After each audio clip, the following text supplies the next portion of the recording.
So that was hands down some of the most savage and disrespectful commentary from a character in Blue Lock today. Nagi was not playing around. I mean, just the entire concept of looking at King Barrow, someone who literally is referred to as the king, and basically saying, have you practiced your kneeling, because he's more or less saying, I'm going to crush you, I am going to wipe the floor with you, and most likely drag you to my team.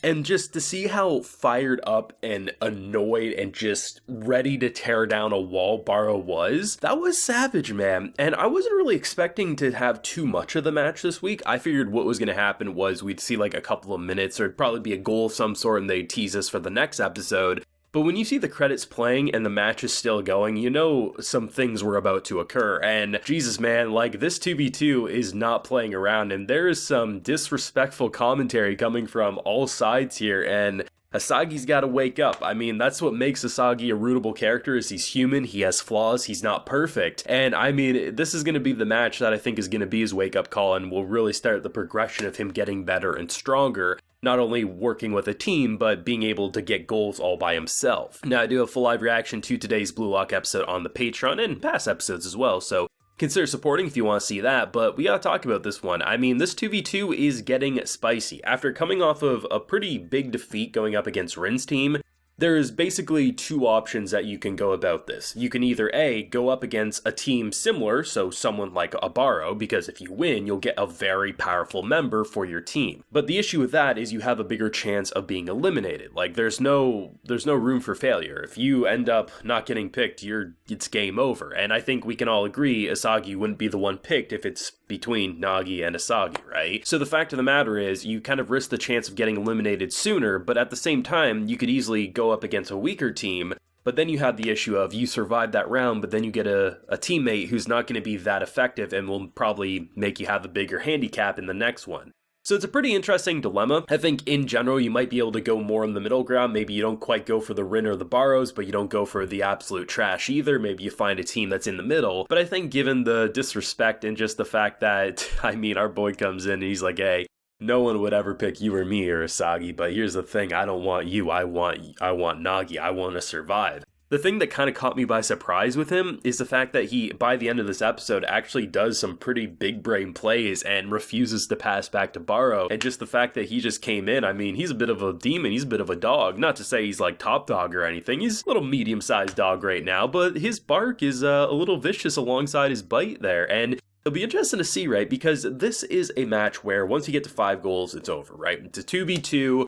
And you have like your AI goalie. There's not a lot of room for failure, nor is there a lot of room to really flex unless you're a Barrow who can get 4 goals in a row and then completely wipe the floor because you're not a good teammate. And I actually mentioned that in the last video where, like, the concept of someone like Rin, had they won and brought him to his team, it's possible Rin could have been a handicap to them, because there's certain players that are very egotistical to the point that they might sabotage the team. And I think Barrow is definitely in that area, but it would be interesting because you would assume they will pick Barrow. I just don't see this show eliminating him for good. At least not so early into the show. So I'm curious to see if they end up winning and they take Barrow, how much of a team player he'll end up being. Because you would look at how he looks at Isagi and he thinks of him as basically the bug underneath his shoe. But then when we consider the fact that Nagi had a very similar opinion to Isagi prior to their match and during most of the match, the fact of the matter is people end up changing their opinion based on how the match went. So I'm curious to see if it's going to be a situation where we would get a Nagi switch, which I highly doubt, or maybe something more along the lines of a Bakugo where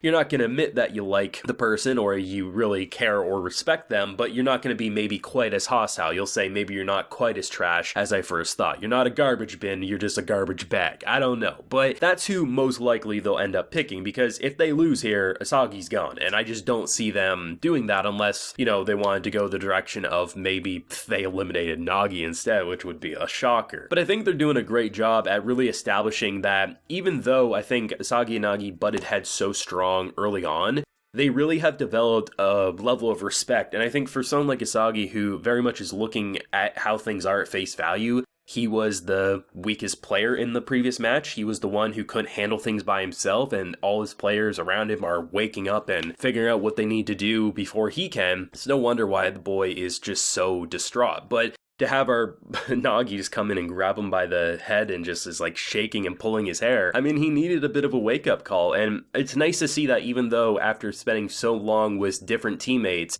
he can still end up building those close bonds, and it's interesting to see just how close they've grown over such a short amount of time. And they even have fun with the concept of how, like, Isagi is used to, like, the really bad meals because they're used to that type of stuff, and then we have our poor boy Nagi's like, what are we eating? This looks like garbage, and he's just so distraught about it. Like, there definitely was, in terms of animation hiccups and art style hiccups, I think you can notice a lot more in the second half now when we're not into those big brain, insane plays. But I think, in general, the show has remained very consistent. Like, there's just so many subtle moments where, like, the way a character's shoe, when it hits the ground, will bend upwards. It's like these little moments that I think can easily go unnoticed, but as someone who likes to try to pick apart all these little finer details to see how in they went with the animation and art direction, I'm honestly impressed by how constantly I look at something and say it really does feel like a real person sprinting for their life. Yes, they have demon time animation where things will start glowing and they'll have like just this insane presentation style. But it doesn't change the fact that, all things considered, this feels like absolute real plays that could happen. And that moment with Nagi when, I wasn't sure what was going to happen. I'm sure that was probably the universal opinion. We have no idea what's about to happen here. But the fact that when it was him versus Barrow and then he just started like, he kicked the ball back and then he like kicked it above, like just the fact that it felt like a beautiful dance. Like he was being disrespectful without saying a word. It was almost like he was, with only body reaction alone, telling Barrow that he isn't enough to keep up with him, and then the fact that that led to a goal.